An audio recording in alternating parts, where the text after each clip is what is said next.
기도드리겠습니다. 전능하사 천지를 만드신 하나님 아버지를 내가 믿사오며 그 외아들 우리 주 예수 그리스도를 내가 믿사오니 이는 성령으로 잉태하사 동정녀 마리아에게서 나시고 본디오 빌라도에게 고난을 받으사 십자가에 못 박혀 죽으시고 장사한 지 사흘 만에 죽은 자 가운데서 다시 살아나시며 하늘에 오르사 전능하신 하느님 우편에 앉아 계시다가 전리로서 산 자와 죽은 자를 심판하러 오시리라. 성령을 믿사오며 거룩한 공회와 성도가 서로 교통하는 것과 죄를 사하여 주시는 것과 몸이 다시 사는 것과 영원히 타는 것을 믿사옵나이다. 아멘.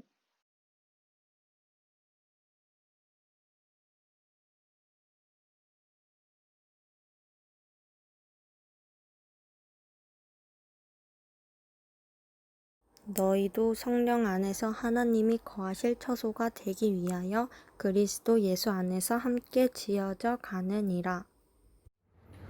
네, 안녕하세요. 오늘 이제 마지막 시간 성경적 연애관 세 번째 시간 갖도록 하겠습니다.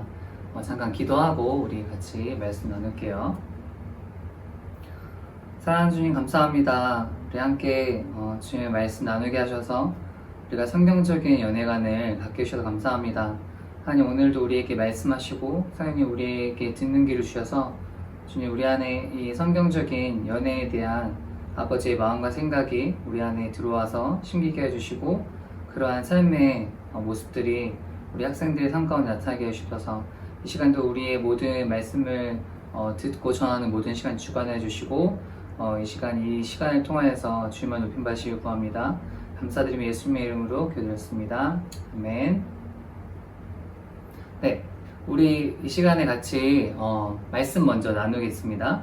같이 하나님 말씀 읽어볼게요. 오늘 말씀 시작.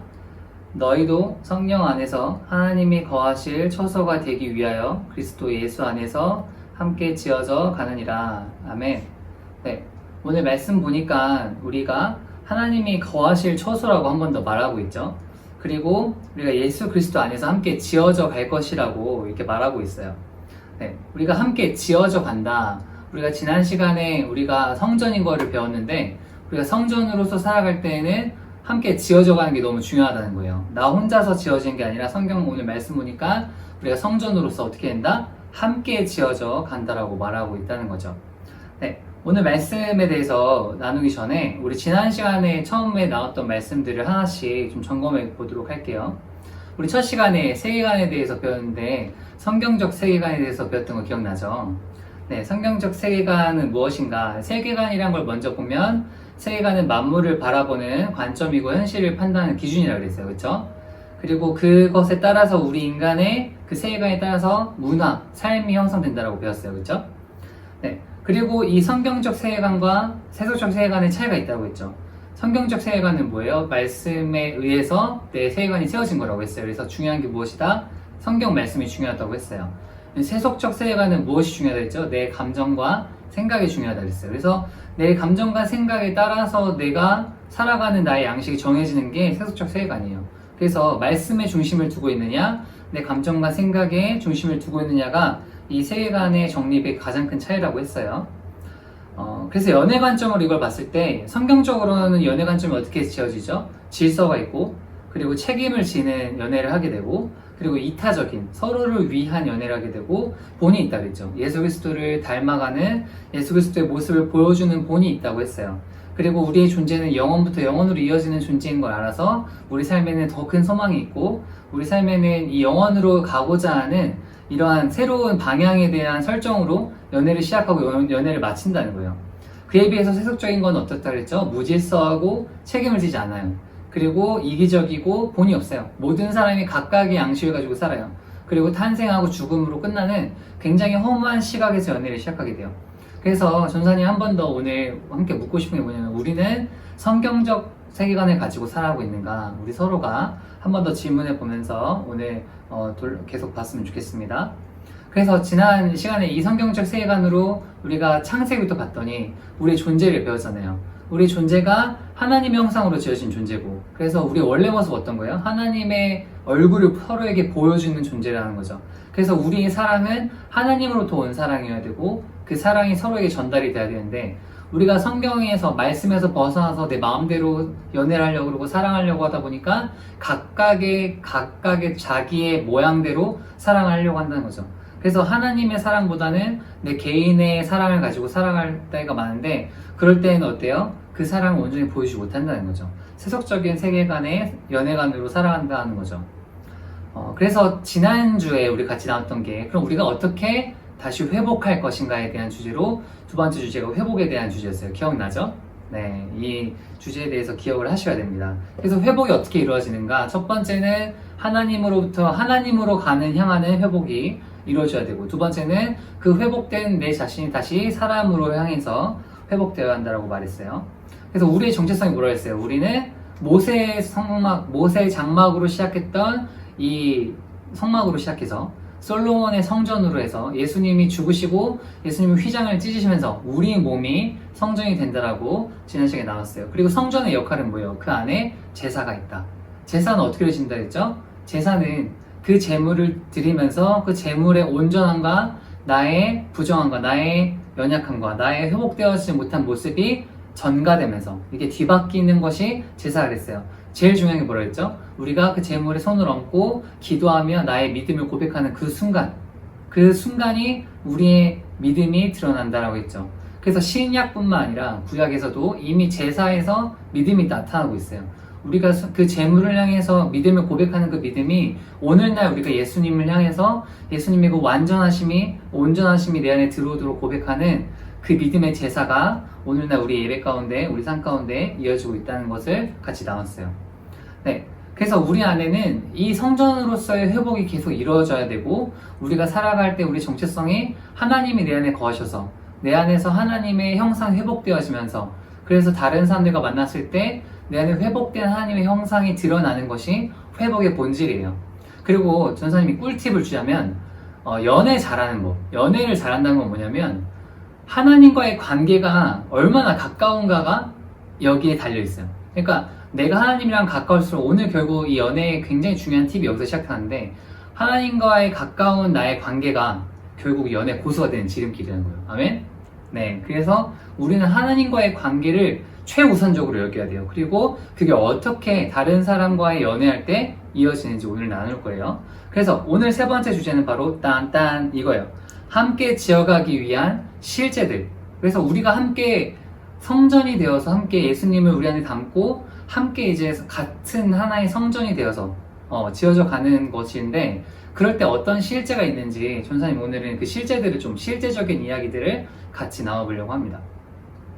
네, 우리 오늘 세 가지에 대해서 나눌 건데, 여기 도표를 보면은 오늘 세 가지에 대해서 나눌 거예요. 실제적인 연애 방법. 연애 방법은 뭘까요? 연애는 그냥 둘이 그냥 같이 앉아있는 게 연애예요. 그냥 같이 이렇게 내가 이 사람 사랑하니까 같이 좋다 이렇게 앉아있는 게 연애인가요? 연애라는 건 뭐죠? 연애는 건 둘이 뭐가 있는 거예요. 둘이 대화를 하고 소통이 있는, 뭔가 살아있는 둘과의 오고 가는 관계가 있는 거를 바로 우리가 연애라고 하죠. 그래서 연애의 방법이 제일 중요한 건 이 오고 가는 것을 뭐라고 하죠? 커뮤니케이션의 방법이 바로 실제적인 연애 방법의 핵심이에요. 또 우리가 연애를 잘한다는 건 그 사람의 사회성, 또 다른 사람들과의 연결이 되어지는 거에 있어서의 고수가 되는 거예요. 너무 놀랍지 않아요? 연애는 그냥 내가 행복하기 위해, 내가 외로움을 덜기 위해서 하는 그런 정도에서 끝나는 게 아니라, 내가 이 사람한테 커뮤니케이션을 배우는 나의 평생의 스파링 상대가 되어지면서 나란 사람이 계속 업그레이드가 된다는 거예요. 그래서 다른 사람들을 만났을 때 그 업그레이드된 나로서 만나시는 게 바로 연애고, 연애의 실제적인 방법이자 커뮤니케이션이라는 거예요. 자, 그래서 세 가지를 우리가 알아야 되는데, 첫 번째, 우리는 싸움의 고수가 되어야 돼요. 네, 싸움의 고수가 되어야 되고, 두 번째, 대화하는 방법을 배워야 돼요. 그리고 세 번째, 성에 대해서 배워야 돼요.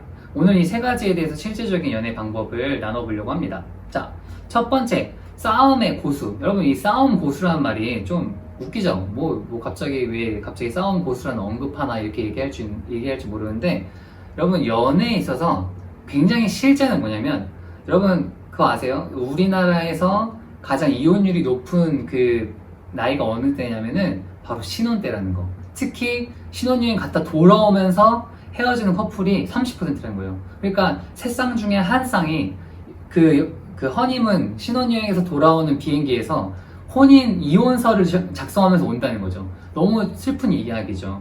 근데 전사님 그걸 보면서 깨달은 게 있어요. 아, 정말 사람들이 연애 혹은 결혼 이런 어떤 누군가와의 내가 한 몸이 되어지는 거에 대해서 너무 쉽게 생각하고 있다.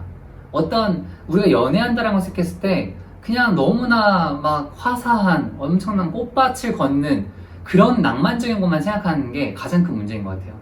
우리가 연애를 할 때 가장 실질적으로 먼저 인지해야 되는, 전사님 생각할 때 전사님이 10여 년 넘게 한 사람과 연애하며 살고 있는데, 이 연애에서 제일 중요한 기술은 뭐냐면 싸움 기술. 싸움의 고수가 돼야 돼요. 그러니까 얼마나 잘 치고 얼마나 잘 피하느냐가 아니라, 그런 내용으로서의 싸움이 아니라, 여러분 정말 연애는 치열한 거예요. 그러니까 연애는 사실 엄청난 고통이 수반돼요. 그런데 이 고통을 다루는 방법이 바로 이 싸움의 고수가 되어지는 거라고 말한다는 거죠. 자, 이 싸움의 고수가 되는 건 뭘 얘기하는 걸까요? 어떤 사람과 내가 만났을 때 좋은 건 사실 영원하죠. 좋은 건 영원하고 너무나 유익하지만, 그 좋은 것이 유지되게 하기 위해서 무엇이 필요하냐면 중간중간에 일어나는 갈등들을 해결하는 능력. 그게 바로 싸움을 잘하는 방법이라는 거죠. 자, 그래가지고 이 싸움이 고수가 되는 거에 대해서 성경에서 전사님 볼 때 이 두 가지 말씀을 꼽았는데, 이 두 가지의 가치가 우리 안에 주님이 계심으로써 하나님과의 나의 관계를 가짐으로써 싸움의 고수가 되는 비결이 되는 그 말씀들이 있어요. 첫 번째 말씀 나오도록 하겠습니다. 첫 번째 말씀은 듣는 마음에 대한 말씀이에요. 듣는 마음. 뭐 경청의 스킬인가? 네, 경청의 스킬이라고 할 수 있는데, 이 첫 번째 경청의 스킬은 사실 내가 누군가에게 그 사람의 말을 듣는 그 스킬에서 사실 한계가 있다는 거죠. 그래서 이 한계를 뛰어넘을 수 있는, 내가 저 사람에게 듣고 있지만 저 사람에게 듣는 것 이상의 것을 들을 수 있는 그 마음을 말하는 거예요. 네, 좀 더 초월하는 단계를 말하죠. 한번 말씀을 보겠습니다. 같이 말씀 읽어볼게요. 누가 주의 이 많은 백성을 재판할 수 있사오리이까? 듣는 마음을 종에게 주사 주의 백성을 재판하여 선악을 분별하게 하옵소서. 아멘.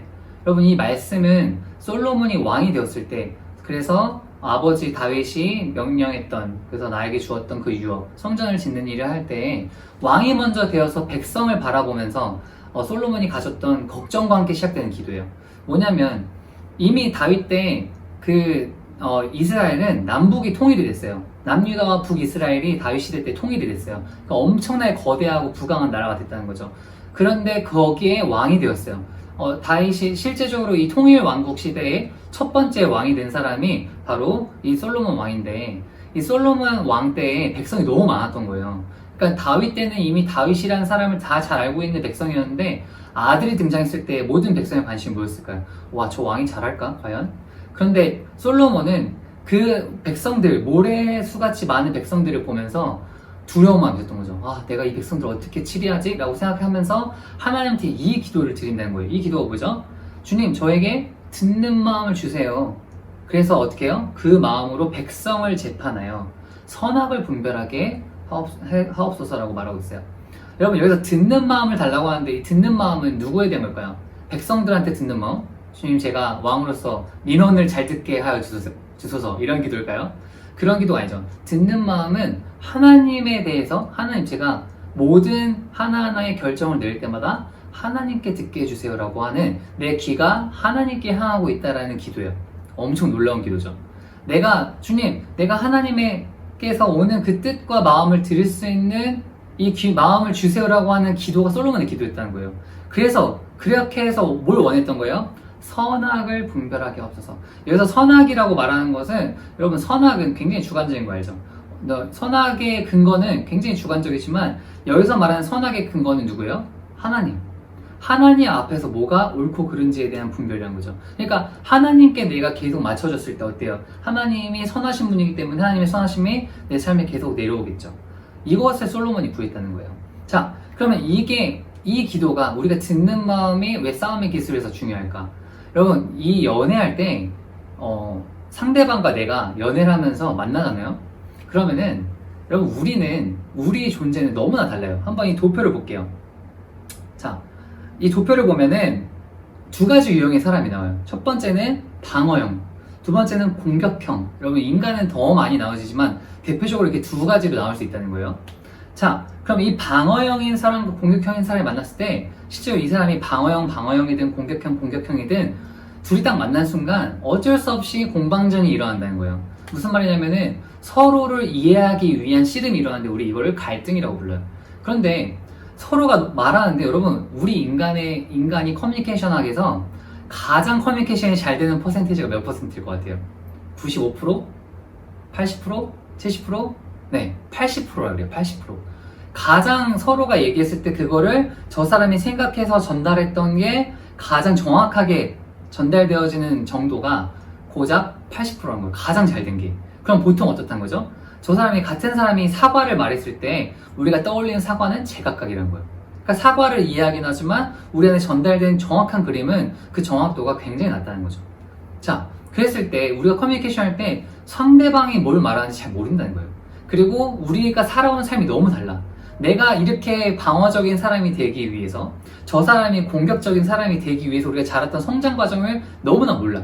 그랬을 때 우리가 저 사람에 대해서 알고 있는 게 얼마나 될까요? 진짜 적다는 거예요. 사실 내가 저 사람의 첫인상을 보고 좋아하고 그래서 만났는데 뭔가 말이 잘 통하는 것 같아서 우리 연애하자 이렇게 했는데, 사실 우리가 그 사람을 보고 있는 건 뭐라고요? 빙산의 일각. 그 사람은, 내가 만나고 있는 그 상대방은 사실 엄청난 빙산을 가지고 있는 존재라는 거죠. 그런데 그때 우리가 뭐가 필요하다? 듣는 마음이 필요하다는 거예요. 그럴 때 우리가 하나님과의 관계가 있으면 어때요?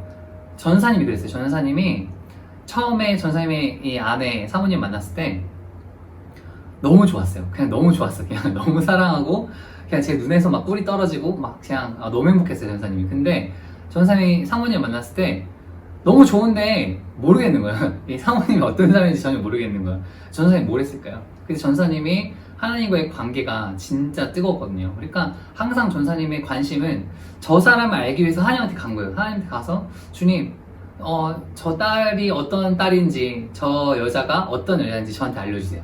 그러면 막 있으면은 뭔가 하나님 말씀 보다가 막 전사님 그때 막 이사야서 43장 이런 말씀 딱 주면서 막 그런 하나님이 이스라엘 백성에서 막 하시는 그런 말씀들, 그래서 하나님이 저 사람을 지키겠다 했던 이런 약속들이 막 전사님한테 오면서, 와, 전사님이, 하나님이 저 자매님을 엄청 사랑하는구나 라는 걸 막 느낀 거죠.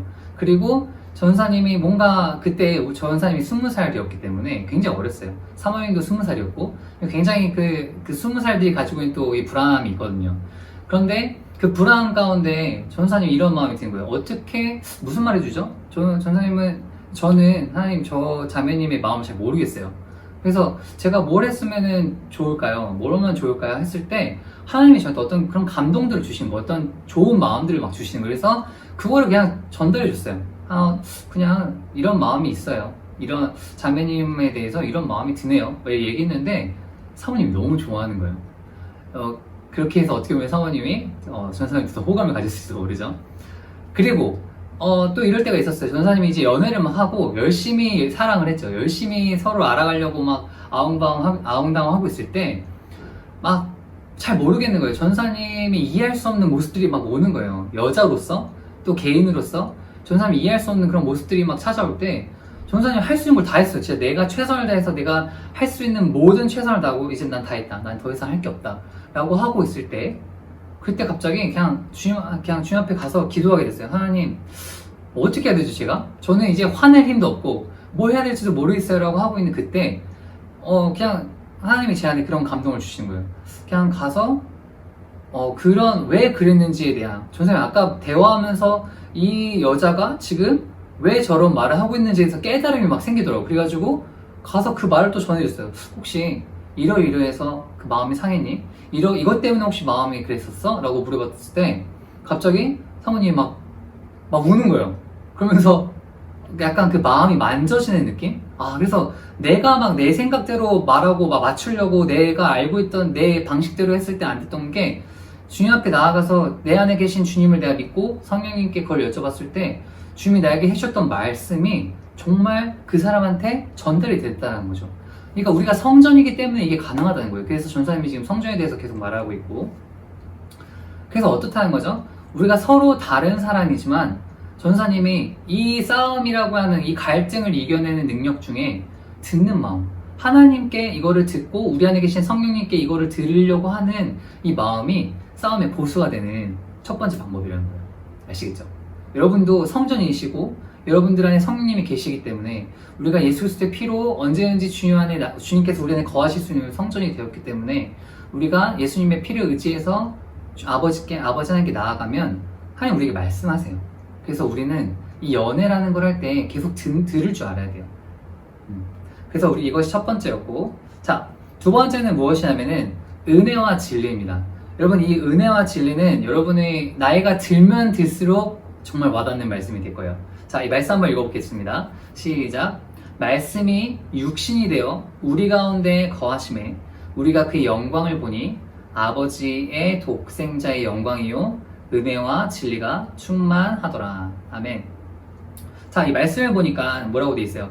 말씀이 육신이 되어 우리 가운데 거하신다. 정말 놀라운 말씀이에요. 이 무게 뭐냐면은 예수님이 말씀 그 자체이신데 우리가 말씀을 볼 때 이 말씀이신 예수님이 어떻게 된다는 거예요? 우리 가운데 거한다. 그러니까 말씀을 읽으면 하나님의 말씀은 우리 안에 들어와서 내가 돼요.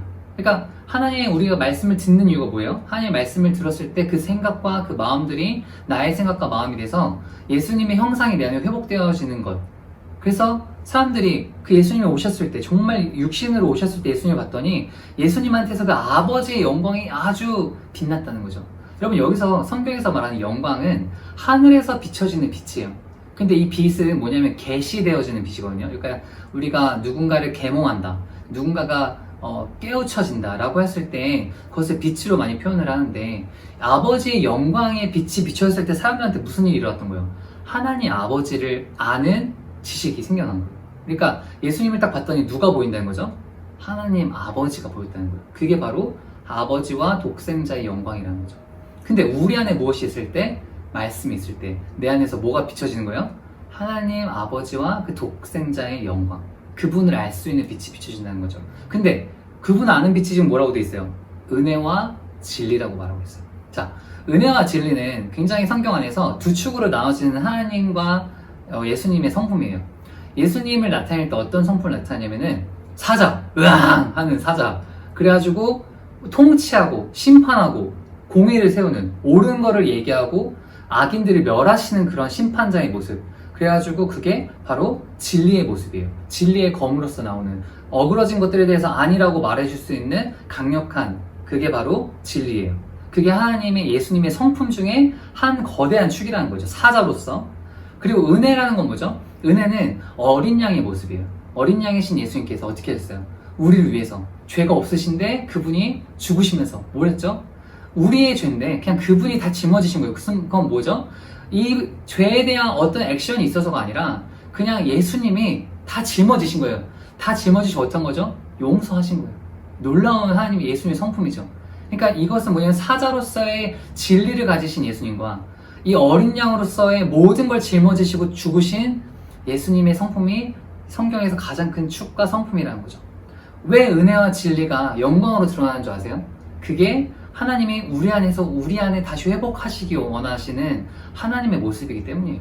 근데 이게 연애에 어떤 상관이 있냐? 연애할 때 여러분 이 은혜와 진리가 뭘로 나타나냐면 상담학적 용어로 말하면 직면과 용서예요. 자, 따라해볼까요? 직면과 용서. 네, 우리가 할 수 있는 은혜와 진리는 뭐냐면 관계 속에서 직면하는 것과 용서하는 거라는 거죠. 여러분 이 직면이라는 진리가 없으면 어떻게 될까요? 막 아이가 마음대로 지 멋대로 해. 막 위험한 것, 막 콘센트에 젓가락 꽂고, 막 저 가스레인지에다가 젓가락 자꾸 막 나무 젓가락 불 붙이고 있고, 뭐 계속 젓가락 얘기해서 미안하지만 그런 거 어때요? 엄마가 보면서 엄마한테 진리가 없으면 어떻게 돼요? 그냥 냅두겠죠. 뭐 그럼 어떻게 되죠? 아이는 죽겠죠. 집이 다 타버리겠죠. 그냥 진리는 뭐예요? 그렇게 하면 안 돼! 라고 말하는 직면이 있어야 된다는 거예요.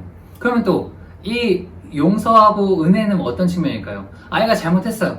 그래서 아이가 지금 어떻게 하다 진짜 불을 냈어. 그럼 아이한테 뭐라 그래요? 가서 이 집 너가 손해본 거는 5천만 원이니까 나와서 5천만 원 벌어와. 이거는 은혜일까요? 아니죠. 엄마가 이 5천만 원 이 아이가 실수해가지고 손해를 본 것이면 어떻게 해요? 그래, 이 5천만 원의 어떤 손해는 내 손해다. 그 손해를 내가 책임질게 라고 말하는 게 바로 은혜인 거예요. 바로 이게 어린 양의 모습이라는 거죠. 근데 관계 속에서 이게 우리가 상대방 누군가와 살아갈 때 이게 왜 필요하냐면 누군가가 나에게 잘못된 일을 하거나 잘못된 일을 하자고 하거나 아니면은 뭔가 우리 관계 속에서 뭔가 지금 어려움이 있어. 뭔가 계속 서로 말하지 않지만 긴장감이 있을 때 이거를 그냥 계속 저 사람이 말하는 거에 내가 상처받고 있는데 계속 가만히 꾹꾹 참으면 어떻게 될까요? 사고가 나는 거죠. 그리고 그 관계는 나중에 결국 어떻게 될까요? 그 관계는 죽은 관계가 돼버려요. 그래서 그 관계에서 이 진리의 검 역할은 뭐냐면 내가 지금 아픈 거에 대해서 말할 줄 아는 거예요. 그래서 이거를 상담학 용어로 아까로 직면한다 라고 말한댔죠. 나 지금 뭐 때문에 너무 힘들어. 우리 이것 때문에 이거에 대해서 한번 얘기해 봐야 될 것 같아 라고 어떻게 보면 싸움을 시작하는 게 바로 이 진리예요. 그런데 이게 관계에서 너무나 중요하다는 거예요. 그리고 은혜는 뭐죠? 우리의 관계 속에서 우리가 그런 것들을 다루고 얘기할 때 내가 하나님 아버지께서 나를 용서하시고 사랑하셨다라는 그 하나님의 성품이 내 안에 있어야 돼요. 그래서 어떻게 해야 되냐면 주님, 제가 이 죄에 대해서 제가 용서하겠습니다. 혹은 이거에 대해서 제가 책임지고 지금 먼저 사과하겠습니다 라고 말할 줄 아는 그러한 성품이 우리 안에 있어야 된다는 거죠. 자, 그래서 두 가지가 있어야 돼요. 직면할 줄 아는 것과 상대방에 대해서 내가 지금 용서할 수 없지만 용서할 수 있는 그 마음이 있어야 되는 거죠. 이 두 가지가 우리 안에 그 두 가지 성품이 있을 때에 우리 안에 하나님 아버지의 영광이 나타난다는 거예요. 그래서 첫 번째 뭐라고요? 우리가 싸움의 고수가 되는 이 커뮤니케이션의 고수가 되는 방법은 뭐예요? 첫 번째는 듣는 마음, 하나님 아버지께 듣는 마음이 있어야 되고 두 번째는 뭐예요? 은혜와 진리가 있어야 되는데 사자와 어린 양이신 하나님 아버지의 예수님의 성품이 내 안에 들어와서 내가 뭔가에 대해서 직면할 수 있어야 되고 또 언제든지 내가 그거에 대해서 충분히 얘기하고 상대방과의 화해를 위해서 상대방과의 관계를 위해서 용서하는 마음이 필요하다는 거예요. 그래서 사과하는 마음이라고 왜 안 할까요? 사과하는 마음은 사실 용서하는 마음이 없으면 되지 않아요. 무슨 마음이냐면은 너가 나한테 이렇게 말하기 전까지 난 너한테 절대 미안하다고 하지 않겠어. 이런 식으로 얘기하는 생각이 내 안에 있으면 내가 저 사람 용서할 수, 사과조차 나올 수 없다는 거죠. 뭐가 먼저 돼야 돼요? 그래, 내가 용서하자. 내가 저 사람에 대해서 내가 너무 힘들지만 용서하자라고 말했을 때 그 사람을 향해서 내가 너에 대해서 용서할게 라고 하는 그 용서해주고 다시 마음에 꿍한 걸 풀 수 있는 상태가 된다는 거예요. 이 두 가지가 함께 가야 돼요. 하나만 있으면 안 된다는 거예요. 계속 용서하자 이러면 삭혀서도 안 되고 내가 힘든 거에 대해서 직면할 수 있는 것과 또 용서하는 것이 함께 어우러져서 가야 된다는 거죠. 네, 여기까지가 우리가 커뮤니케이션에 있어서의 싸움의 고수가 되는 방법이라고 했어요. 자, 그랬을 때 우리가 기대되는 건 뭐죠? 자, 이 그림을 다시 한번 가볼게요. 방어형인 사람과 공격형인 사람, 이게 크게 볼 수 있어요. 그래가지고 이 두 가지 사람은 방어적인 사람은 자꾸 뭐래요? 커뮤니케이션 하는 것으로부터 회피하려고 해요. 그리고 공격하는 사람은 어떻게 해요? 자꾸만 어떤 것에 대해서 너무 많이 얘기하고 너무 많이 그거에 대해서 개인이 있는 시간, 내가 혼자 있는 시간에 대해서 두지 않으려고 하는 게 많아진다는 거죠. 근데 이 두 사람이 듣는 마음을 가지고 또 은혜와 진리를 가지고 서로 만나기 시작했을 때 지금 우리가 성전으로서 잘 지어져 가야 되는데 이 벽이 막 삐뚤삐뚤한 거예요, 관계가. 그럼 어떻게 되죠? 언젠가 무너질 것 같은 이런 관계로 우리가 쌓아져 가다가 이 주님의 말씀의 다림줄이 우리 안에 딱 들어왔을 때 하나님이 나에게 주어주시는 그 말씀의 기준들이 세워져 나갈 때 어떻게 되죠? 이 벽이 올곧게 세워져 나간다는 거예요. 그래서 이거는 남자여서 방어형이다, 여자여서 공격형이다 이런 게 아니라 남녀를 구분하지 않고 우리 누구나 방어형일 수 있고 공격형일 수 있지만 하나님의 말씀으로 온전하게 세워져 가는 이 싸움, 온전하게 세워나가는 싸움의 고수가 되어야 한다는 것입니다. 자, 두 번째는 아까 전상이 말했던 직면하고 화해하는 이 커뮤니케이션에서 굉장히 중요한 스킬을 전상이 알려줄 거예요. 그게 뭐냐면은 자, 따라해볼까요? I message. 네, I message예요. I message. I message가 뭔지를 함께 배워보겠습니다. I message란 건 무엇이냐면은 대화법에 있어서 전달하는 내용의 주어가 내가 되게 하는 거예요. 다시 I message라는 거는 대화할 때 대화법에 있어서 내가 전달하고 있는 이 말의 주어가 나가 되는 것이 바로 I message라는 거예요. 예를 들어 볼까요? 누군가랑 얘기할 때 이렇게 말하는 사람, 우리 보통 대부분 이렇게 얘기하죠. 너는 왜 항상 나한테 그렇게 얘기해? 너 항상 왜 그렇게 행동해? 너는 왜 맨날 그래? 라고 말하고 있을 때 내 말의 주어가 누구예요? 너. 항상 너에 대해서 말하는 이 말투를 you message라고 합니다. 그래서 너 중심적인 대화일 때는 그 사람에 대해서 원망하고 투사하는 말투가 나온다고 해요. 이거는 굉장히 중요한 커뮤니케이션 학에서 나오는 학술적인 용어거든요. iMessage는 전산이 만들어낸 게 아니에요. 이거는 이 상담학에서 존재하고 있는 굉장히 중요한 스킬입니다. 그래가지고 우리가 보통 유메시지를 할 때 어떻게 하죠? 듣는 사람이 마음이 굉장히 원망을 당하는 것 같은 느낌이 들어요. 그래서 너 맨날 왜 항상 그런 식이야? 라고 말하면 그 사람이 나는 그런 식인가? 라고 생각하지 않아요. 어떻게 되죠? 내가 왜 항상 그런 식이야? 라면서 방어하게 돼요. 그게 유메시지를 듣는 우리들의 모습이에요. 진짜 그래요. 여러분 한번 이걸 가지고 누군가 대화하고 있을 때 약간 갈등이 있을 것 같을 때 한번 봐봐요. 진짜 대부분의 사람들이 유메시지라고 듣는 사람은 방어하고 있어요. 자, 그러면 iMessage는 어떤 것인가 한번 볼까요? 나는 너가 짜증내면서 말할 때 기분이 좋지 않아. 어때요? 이 대화 문장에서 뭘 얘기하고 있어요? 나는 어떻다라는 걸 얘기하고 있어요. 다시, 나는 너가 짜증내면서 말할 때 기분이 좋지 않아. 그러면 그 사람이 들을 때 뭐라 그러죠? 야, 내가 언제 그랬어? 이렇게 하는 왜? 주제가 지금 중심이 내가 아니니까. 지금 이 말할 때의 이 이슈가 그 듣고 있는 사람에 대한 게 아니니까. 말하고 있는 사람에 대한 거다 보니까 듣는 사람이 어때요? 너 기분이 그랬어?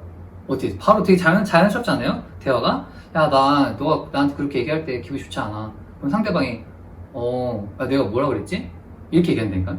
어때? 들을 때, 나 중심적으로 화자가 그냥 내 감정과 내 생각을 얘기했더니, 그 사람이 들을 때 어떻게 돼요? 이게 객관화가 되는 거예요. 그래서, 너 왜 그랬니? 라고 오히려 물어본다니까? 근데 만약에, 너 왜 그래? 라고 말하면 상대는 어쩔 수 없이 방어적으로 변해. 내가 왜? 나 아니야? 이렇게 얘기하지만, iMessage라면은 이 대화의 중심은 말하고 있는 나의 문제이기 때문에, 듣는 사람이 그거에 대해서 동참해주고, 이 문제를 객관화하기 때문에 대화가 된다는 거예요. 우리가 대화할 때 iMessage로만 바꿔도 어떻게 된다? 우리의 커뮤니케이션 스킬이 확 올라가고 대화의 질이 올라간다는 거죠. 이것은 굉장히 중요한 관계에 있어서의 대화법이에요. 그래서 여러분들이 대화할 때 앞으로 특히 이거는 여러분들이 앞으로 연애를 하든지 아니면은 결혼을 하든지 간에 있어서 그거를 준비하려면 언제부터 연습해야 될까? 지금부터. 친구들이랑 내가 엄마 아빠랑 혹은 누군가 얘기할 때 진짜 너 왜 그래? 이렇게 얘기하는 게 아니라 내 감정이 이렇다. 지금 그렇게 하는 거에 대해서 내 생각은 이렇다. 라고 말했을 때 여러분 자신이 여러분의 품위와 여러분의 그 성품 자체가 굉장히 고상해진다는 거예요. 그래서 우리는 이 iMessage를 가지고 대화하는 게 너무나 중요해요. 자, 이거 어디다 적용할 거냐? 아까 말했던 그 싸움의 방법에서 싸움의 고수가 될 때 이 iMessage를 딱 옆에다 장착하고 그리고 나가는 거예요. 알겠죠? 그 iMessage를 가지고 직면하고 iMessage를 가지고 용서하고 알겠어요? iMessage를 가지고 주님께 들은 마음을 전달하고 이렇게 하는 거예요. 알겠죠? 한번 해봅시다. 그렇게 하면 여러분 진짜 전사님이 이거에 대해서 보증할 수 있어요. iMessage 했는데 더 악화됐다. 전화 주세요. 전사한테 연락을 줘요. 전사님이 한번 솔루션을 같이 한번 왜 그랬는지 한번 얘기해 보도록 할게요. 자, 그 다음에 오늘 연애의 실제적 방법의 마지막 주제는 바로 성이에요. 이 성에 대해서 성경은 뭐라고 얘기하고 있죠? 생육하고 번성하는. 그래서 우리는 성이라는 거에 대해서 어렸을 때는 이거를 막 출산으로 바로 이어지지 못해요. 그쵸? 여러분 중에 성 이랬을 때 출산으로 이어지는 사람 있어요? 그럼 이제 거의 한 30대 이상일 때. 자, 10대 때는 보통 성하면 어때요? 뭔가 이렇게 뭐라 해야지, 은밀하고, 성 이러면 뭔가 호기심 있고 막 이러면서 막 뭔가 벌써부터 부끄럽고 그렇잖아요. 근데 그럴 나이 괜찮아요. 그거 굉장히 자연스러운 현상들이에요. 그런데 여러분 성에 대해서 큰 그림을 가르칠 수 있어야 돼요. 전사님은 여러분한테 야, 성은 무조건 출산이야 이렇게도 말하고 싶지 않아요. 성은 왜냐면은 우리에게 인간에게 주신 굉장히 엄청나게 반짝이는 보석 같은 거거든요. 이거를 이쁘게 보고 귀하게 여길수록 우리 안에서 빛나. 그런데 내가 이거를 마치 막 다 썩어 빠진 다이아몬드처럼 생각했을 때 이거는 막 되게 은밀하고 뭔가 냄새나는 뭔가 더러운 게 돼버리는 거예요. 그렇지 않아요. 성은 하나님 우리에게 주신 어떻게 보면 우리에게 주신 가장 놀라운 선물이자 보석이에요. 가장 빛나는 가치예요. 그래서 이거에 대해서 우리가 좀 잘 배워보도록 할게요. 근데 이거를 전사님이 모든 성에 대해서 여러 가지 열거할 수 있지만 오늘 다 얘기할 수는 없어요. 10대 때 여러분들에게 있어서 이 성에 대해서 가장 중요하고 직접적인 이야기를 하나를 하고 또 성이 어떻게 되어야 우리가 아까 아름답게 빛나는 보석처럼 다룰 수 있는지에서 얘기하고 마치려고 합니다. 자, 오늘 한 가지 성경에 나와 있는 말씀을 보려고 해요. 사무엘상 13장 말씀인데 다 읽진 않고 여기 있는 말씀 가지고 한 번만 쭉 읽어보도록 할게요. 시작. 다윗의 아들 압살롬에게 아름다운 누이가 있으니 이름은 다말이라. 다윗의 다른 아들 암논이 그를 사랑하나 암논에게 요나답이라는 친구가 있으니 그는 다윗의 형 시므이의 아들이요 심히 간교한 자라. 암논이 그 말을 듣지 않고 다말보다 힘이 셈으로 억지로 그와 동침하니라. 그리하고 암논이 그를 심히 미워하니 이제 미워하는 미움이 전에 사랑하던 사랑보다 더한지라. 암논이 그에게 이르되 일어나 가라 하니.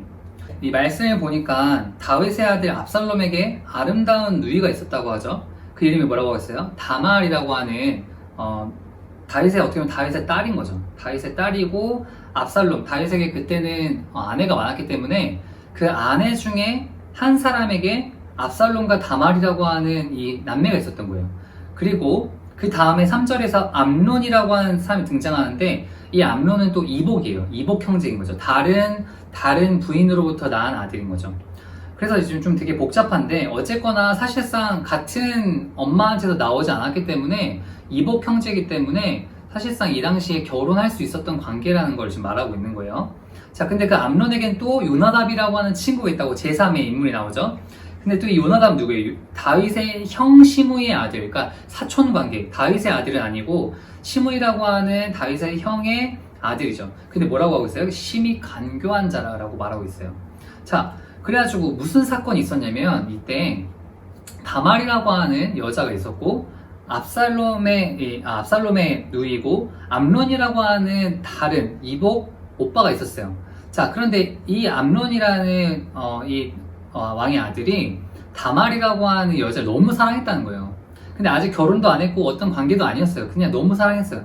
그래가지고 너무 이 상사병에 빠져가지고 막 어떡하지? 내가 어떻게 하면 다말이랑 막 사귀고 연애하고 막 이런 생각을 하고 있었는데 요나답이라고 했던 아까 그 또 다른 사촌 형이 와가지고 막 얘기를 한 거죠. 뭐라고 얘기했냐면 여기서 지금 전사님 일부러 생략해놨는데 이렇게 얘기하는 거예요. 너 그냥 다말을 너 아프다고 하고서는 너 방으로 불러. 그리고 넌 침대에 있고 너 이제 과자를 좀 구워달라고 해.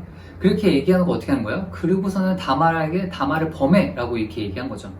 근데 14절에 보니까 암논이 그 말을 듣지 아니하고 했는데 그 말을 듣지 않았다는 거는 아까 위에 나오는 요나답 말을 듣지 않았다는 게 아니라 14절은 이미 다말이 이 과자를 구우려고 암논에게 와가지고 암논의 침대로 딱 가서 과자를 주는데 아프니까 침대에 있는 그 아픈 오빠를 위해서 줄 수 있잖아요. 그런데 갑자기 과자를 뿌리치고 갑자기 손 확 잡고서는 일부러 억지로 동침하려고 했던 거죠. 그랬더니 다말이 회유한단 말이에요.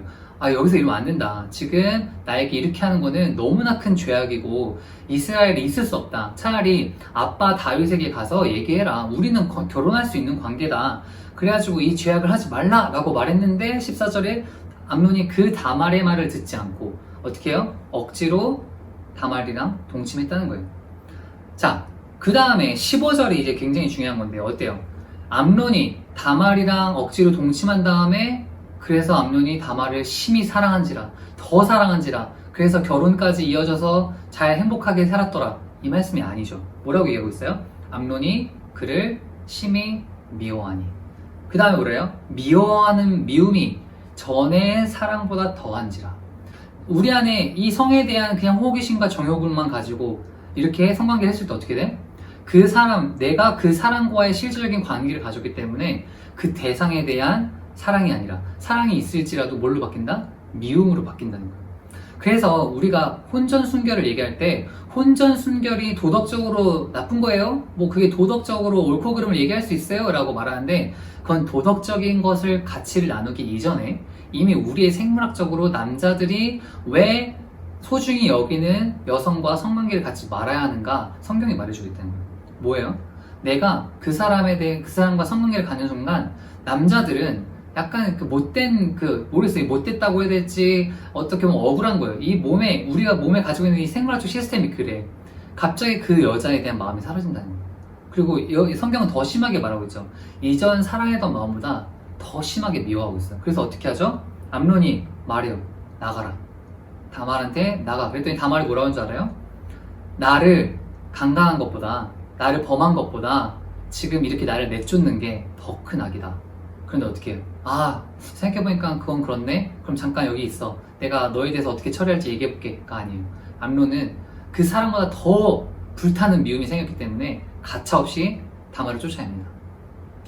여러분, 이 성경에서 말하고 있는 이 사건은 우리 안에 이 성에 대한 잘못된 가치가 남녀 간에 어떤 결과를 초래하는지에 대해서 너무나 정확하게 말해주고 있어요. 전사님 살아보니까 이 다말과 암론의 사례는 우리 주변에도 너무나 많이 일어나고 있다는 거예요. 이게 BC 1000년 전 이야기인데 지금으로 치면 3000년 전 이야기란 말이에요. 그럼 BC 1000년경에 있었던 일이기 때문에 과거의 일이에요, 오늘날은 달라요 라고 말할 수 있어요? 아니라는 거죠. 오늘날에도 우리 안에 암론과 다말과 같은 일이 너무나 많이 벌어져요. 무슨 말이냐면 여러분, 우리가 성에 대해서 소중히 여기지 않고 내가 사랑하는 사람을 보호해주지 않으면, 그래서 그냥 내가 지금 원하니까, 내가 너무 지금 호기심이 있으니까 그래서 성관계 해봐야지라고 성관계를 하잖아요. 그러면 그 사람에 대한 소중함이 사라진다는 게 법칙이라고요. 여러분, 성이라는 거는 첫 번째로 성이라는 거는 지켜줘야 된다는 거예요. 여러분들이 안전하게 그 사람을 책임질 수 있고, 내가 성관계를 하고 내 마음의 변화가 일어났을 때에도 이 사람과의 계속 깊은 더 친밀한 관계로 들어가기 위한 그 어떠한 길 가운데 서 있는 거, 그게 바로 결혼이란 말이에요. 내가 법적인 보호를 받고 사람들 앞에서 내가 이 사람이랑 앞으로 살 거예요 라고 우리 맹세하는 거란 말이에요. 그러니까 우리가 그걸 책임지겠다고 하는 그 책임 위에 성관계가 있을 때는 너무나 아름답고 우리가 너무나 누릴 수 있는 엄청난 좋은 선물인데, 이거를 결혼도 없이 어떤 제도도 없이 그냥 남녀 간에 내가 널 사랑해 그러면서 우리의 사랑을 확인하자 이러면서 성관계를 가지면 사랑이 확인될까요? 아니요. 그 사랑이 얼마나 쉽게 거품처럼 사그라드는지를 너무나 많은 사람들이 지금 그런 실수를 통해 경험하고 있다는 거예요. 전사님은 여러분들이 그런 실수를 하지 않았으면 좋겠어요. 그리고 그런 실수로 인해서 상처하지 않았으면 좋겠어요. 네, 그래서 더 얘기하진 않고 이 이야기를 여러분이 마음에 새겼으면 좋겠어요. 내가 앞으로 어떻게 해야 될 것인가, 내가 사랑하는 사람을 어떻게 지켜줄 것인가. 그리고 여러분, 중요한 건 열쇠는 누구한테 있다? 여자한테 있어요. 여자들이 제일 중요한 게 뭐냐면 이런 거짓말에 속지 마세요.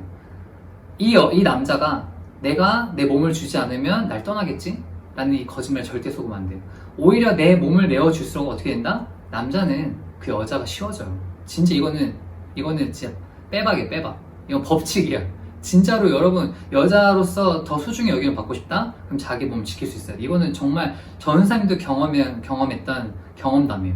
정말 내가 지킬수록 소중해지고 그 관계가 지켜질수록 소중한 관계들. 이건 정말 맞는 말이에요. 정말 오늘 이걸 통해서 여러분들이 마음에 새겼으면 좋겠어요. 관계를 지키고자 하는 이 엄청난 치열한 싸움이 여러분 오늘 시작될 줄로 믿습니다. 아멘? 아멘 하시고 여러분 이 이야기를 마음에 새기도록 해요. 두 번째 성에 대해서 얘기하고 싶은 건 뭐냐면, 여러분, 성은 단순히 내 몸과 남녀의 몸이 그냥 이렇게 교합되어지는 이렇게 몸과 몸이 만나는 시간이 아니에요. 여러분, 이 성이라는 거는 우리가 예배에 대해서도 동침한다라는 단어를 쓰고 남녀가 성관계를 갖는 것도 동침한다라고 하고 있어요. 왜냐하면 우리가 하나님과 예배하는 시간을 우리가 이 야다한다라는 말을 쓰는데, 이 야다라는 단어 안에 서로를 알다라는 뜻이 들어있어요. 그건 뭐냐면 벌거벗은 남녀가 서로를 만나는 것을 야다라고 하고, 하나님과 우리가 자신을 만나는 것도 야다라고 한단 말이에요. 그러면 이 야다라는 단어는 예배라는 걸 뜻을 가지고 있어요. 그럼 이게 뭐죠? 내가 하나님 실체가 없으신데 내가 어떻게 하나님과 야다를 해? 그러니까 야다라는 단어 자체가 이미 육체적인 관계만을 얘기하는 게 아니라 영적인 관계를 얘기한다는 거예요. 너무 많은 다양한 사람들과 성관계를 가졌을 땐 우리는 그 사람들과 영적인 연합이 일어난다는 거예요. 굉장히 중요해요. 여러분의 기억 속에, 여러분의 마음 속에, 여러분의 삶 속에 다양한 이성의 존재가 여러분의 마음과 여러분의 영혼과 결속되어졌을 때 여러분, 우리가 얼마나 혼란스러워지는지 몰라요. 우리가 한 사람과의 이 연합을 가지고 있을 때에는 그 사람과의 충성, 그 사람과의 기억밖에 없어요. 그런데 우리가 수많은 사람과의 성적인 관계를 갖기 시작했을 때 내 삶에 얼마나 많은 사람들의 존재가 들어와 있는지 모른다는 거예요. 이건 존재와 존재 연합이란 말이에요. 그러면은 이 사람의 삶은 굉장히 어려질 수 있어요. 그래서 나중에는 그것도 회복해야 되는 프로세스가 있거든요. 그래서 여러분들이 나중에 그런 관계도 회복될 수 있는 거를 알고 있어야 되지만 그렇게 되지 마세요. 그게 회복될 수 있다고 해서 내가 막 내 인생을 굳이 망가뜨려서 회복시켜야지라고 하는 그런 어리석은 생각을 하지 말라는 거예요. 그래서 성에 대해서 이 결론을 짓자면 성은 굉장히 아름다운 하나님이 주신 선물이고 하나님이 이 세상에 우리가 생육하고 번성할 수 있도록 우리가 또 다른 생명을 만들 수 있도록 만들어 놓은 게 성이라는 것이고 이거는 법적으로 보호된 관계 안에서는 엄청나게 큰 선물이고 굉장히 중요한 소중한 가치라는 것을 여러분 꼭 기억했으면 좋겠어요. 여러분 나와 만나고 있는 이 사람을 하나님의 시선으로 하나님의 생각으로 소중히 여길수록 우리 안에 그 하나님이 주셨던 원래의 이 연애를 통해 주시고자 했던 모든 관계의 축복이 우리 안에 흘러와요. 우리 안에 이 하나님이 만들어 놓은 축복이 흘러오지 못하게 한 이유가 우리 안에 어그러져 있는 내 마음대로 생겨져 버린 이 세속적 연애관 때문이라는 거죠. 하나님이 나를 어떻게 지으셨고 상대방을 어떻게 지으셨고 우리가 어떤 영적인 존재고 또 우리가 어떻게 서로 커뮤니케이션 하면서 이 서로 I 메시지를 통해서 내가 내 얘기를 전달해주는 건전한 기술을 가지고 서로 얘기할 줄 알고 서로 직면할 줄 알고 서로 하나님이 보여주신 마음처럼 서로를 직면하면서 또 용서할 수 있는 마음들이 있을 때 하나님이 주신 이 말씀을 가지고 내 마음에 새기면서 정말 상대방을 귀하게 여기는 마음으로 여러분들이 하나님의 눈을 가지고 사랑했으면 좋겠어요. 그렇게 관계했으면 좋겠어요. 자, 성경은 성경적 연애의 결과를 뭐라고 얘기하냐면은 예배 공동체라고 말합니다. 여러분 우리가 결혼해서 부부가 되면은 가정이 되죠. 옛날에 교회는 이렇게 건물로 있었던 교회가 아니에요.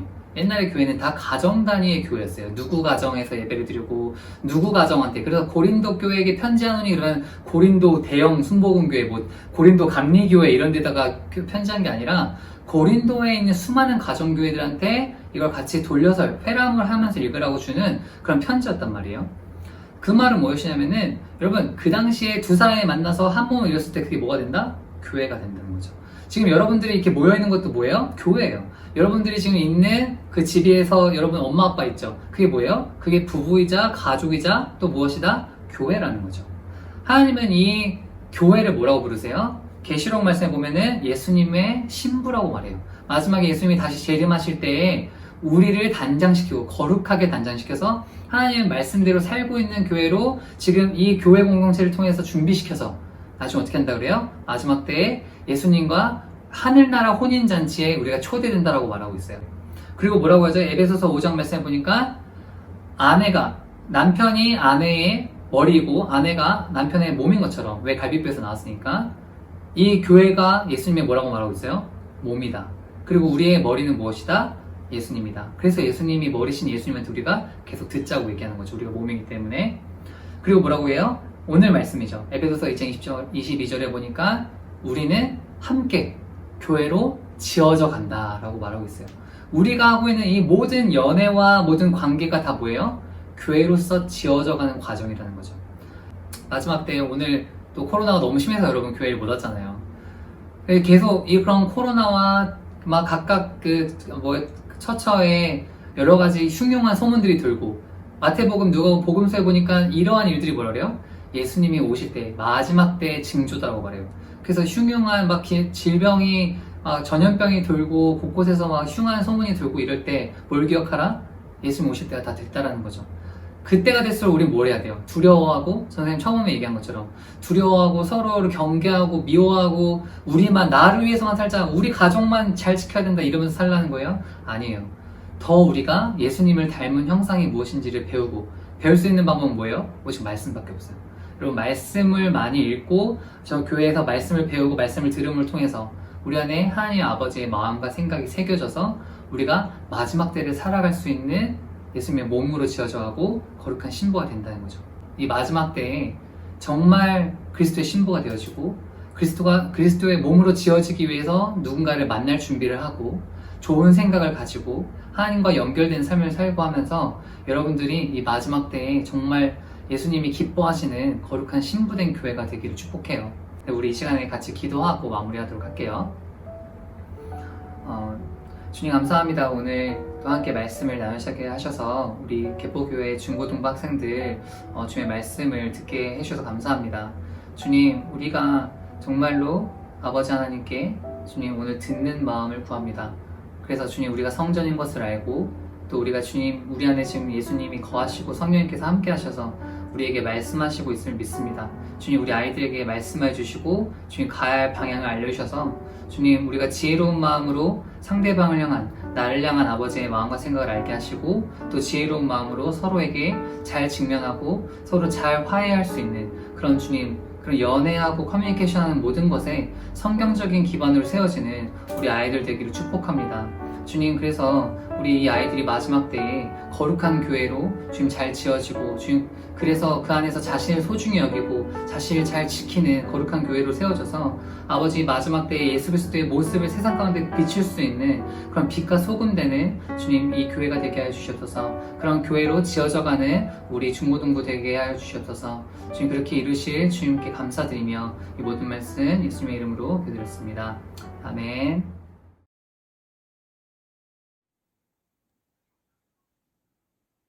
하늘에 계신 우리 아버지여, 이름이 거룩히 여김을 받으시오며 나라가 임하옵시며 뜻이 하늘에서 이룬 것 같이 땅에서도 이루어지이다.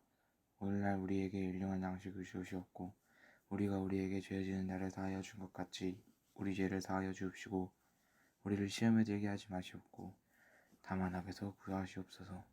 대개 나라와 권세와 영광이 아버지께 영원히 있사옵나이다. 아멘.